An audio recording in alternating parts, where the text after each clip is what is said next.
Halos 200,000 pisong halaga po ng shabu na kuha sa isang drug suspect sa Bocaue, Bulacan. Ang target ng mga pulis nanlaban sa mga otoridad. Yan at iba pang mainit na balitang probinsyang hatid ni John Consulta.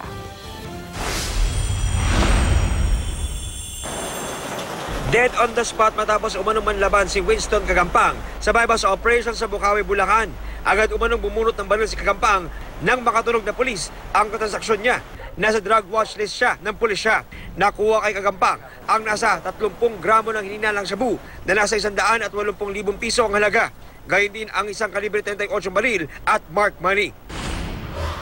Nitong Biyernes naman sa bypass Solicena City, huli sa akto ng pagbebenta ng droga sina Benjamin Delina at Nel Rose Magpantay, habang naaktuang nagdodroga si Isabel Amador.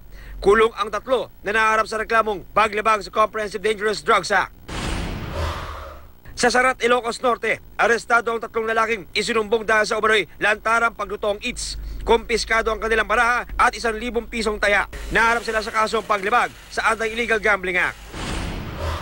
Makalipas ang 2 linggong pagmamanman, napasa kamay ng pulisya si Noel Bahusay na naharap sa kasong rape. Suspect si Bahusay sa panggagahasa sa kanyang 12 anyos na pamangkin. Mula noong 3 taong gulang pa lang ang biktima. Todo tanggi ang suspect sa paratang. John Consulta, GMA News.